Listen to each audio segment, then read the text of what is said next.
ప్రతివాడు తన దేహ గమనిక అజ్ఞానము అన్నారా లేదా? ప్రతివాడు అనుకుంటున్నావా లేదా నువ్వు?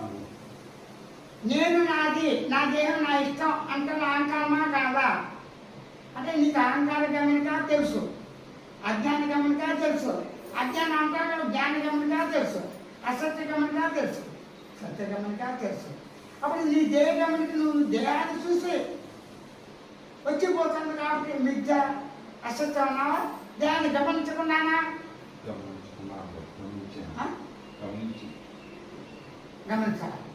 ఆకాశాన్ని గమనించి మిథ్య అంటాడు ఎవరైనా? వచ్చిపోతుందా? అలాగే ఉందా? అణువులు గమనించి మిథ్య అణువులు అంటావా? అసలు గమనించగలవా? గమనించవచ్చు. రూపాన్ని మాత్రం గమనించారు అంతే కదా. ఆ రూపాన్ని అతిగా వాడి అది నువ్వు అజ్ఞానంగా శాస్త్రాలు చెప్పినా నేను చెప్పినా లోపల అందరూ చెప్పాను. లోపల అంటే ఎప్పుడూ చెప్పు ఉండొచ్చు, నేను ఇప్పుడు నేను చెప్పను. కానీ దేహ గమనిక ఆత్మ గమనిక, దేహ గమనిక బ్రహ్మ గమనిక, అది ఆ వర్డ్స్ అంటే బ్రహ్మ పదార్థం ఆత్మ పదార్థం ఒకటే. దాని లక్షణాలు స్వచ్ఛంగా చేశాను. సత్తు చిత్తు ఆనందము,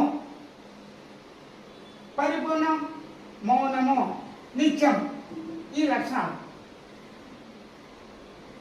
కొన్ని చోట్ల నామం రూపం అజ్ఞానమని అనాత్మని మిథ్యని చెప్పారు.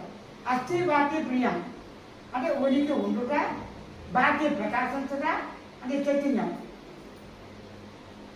ఆనందం, ప్రియం అన్నారు. అసలు ఇంత బెడపడాల్సిన అవసరం ఉంది? నువ్వు బెడలు ఎలా పడతావు అసలు? నామం రూపాయలు అస్థి బాధ్య ప్రియం చూపించు. ఫోను ఉన్నది, ఫోన్ ఆకారం వచ్చిపోయింది, ఫోన్లో అణువులు ఉన్నాయిగా. ఆకాశం వచ్చిపోయిందా? ఫోన్ ఆకారం అయిందా? ఇక్కడ ఏం జరుగుతుంది? ఆకాశ సహిత అవకాశ, ఆకాశ సహిత అవకాశంచే సహజంగా ఉన్న అణువులు, అణు సముదాయమే వస్తువు, అణు సముదాయమే నీ దేహం. అప్పుడు దీనిలో ఆకాశంగా ఎవరైనా చేస్తున్నాడా? అది చేసి ఆకాశాన్ని చిత్తాకాశం, భూతాకాశం, చిదాకాశం. భూతాకాశం అంటే ఈ సర్వభూతంతో కళ్ళు తెరిచినప్పుడు కనబడే ఆకాశం స్థూలం. చిత్తాకాశం అంటే మనతో ఊహించినప్పుడు చిత్తాకాశం అండి. చిదాకాశం అంటే జ్ఞానం.